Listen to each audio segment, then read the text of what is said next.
നമുക്കിന്ന് ഹിപ്നോതെറാപ്പിയെക്കുറിച്ച് സംസാരിച്ചാലോ? ഹിപ്നോതെറാപ്പി എന്തുകൊണ്ട് ബാക്കിയുള്ള എല്ലാ തെറാപ്പികളേക്കാൾ എഫക്റ്റീവാണ് എന്ന് ചോദിച്ചാൽ അതിൻ്റെ ഉത്തരം it operates our subconscious mind എന്നതാണ്. അതായത് മനുഷ്യ മനസ്സിൻ്റെ 3 തലങ്ങളെക്കുറിച്ച് നമുക്ക് ആദ്യം മനസ്സിലാക്കാം. Conscious mind, subconscious mind and unconscious mind.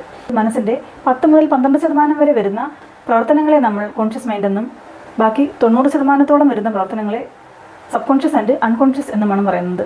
Conscious മൈൻഡിനേക്കാൾ 6000 മടങ്ങ് പവർഫുള്ളും 9 മടങ്ങ് വലുതുമാണ് നമ്മുടെ സബ് കോൺഷ്യസ് മൈൻഡ്. നമ്മുടെ emotions, habits, beliefs, long time memory, pain and pleasure തുടങ്ങിയ പല കാര്യങ്ങളും സേഫായി നമ്മൾ സ്റ്റോർ ചെയ്തിരിക്കുന്നത് സബ് കോൺഷ്യസ് മൈൻഡിലാണ്. അപ്പോൾ ഇതിലൊക്കെ എന്തെങ്കിലും ഒരു തിരുത്തൽ ആവശ്യമുണ്ടെങ്കിൽ നമ്മൾ കോൺഷ്യസ്ലി അല്ലെങ്കിൽ കോൺഷ്യസ് മൈൻഡിൽ ചെയ്യുന്ന തിരുത്തലുകളേക്കാൾ കൂടുതൽ എഫക്റ്റീവ് ആവുന്നത് നമ്മുടെ സബ് കോൺഷ്യസ് മൈൻഡിലുള്ള തിരുത്തലുകളായിരിക്കും. കോൺഷ്യസ് മൈൻഡിലുള്ള കാര്യങ്ങളെ അല്ലെങ്കിൽ കോൺഷ്യസ്ലി നമുക്ക് വർക്ക് ചെയ്ത് മാറ്റിയെടുക്കാവുന്ന ചില കാര്യങ്ങളുണ്ട്. അതായത് CBT പോലുള്ള പ്രാക്ടീസുകളിലൂടെ നമുക്ക് മാറ്റിയെടുക്കാൻ കഴിയുന്ന ചില ശീലങ്ങൾ എന്തെങ്കിലും ഉണ്ടാകും.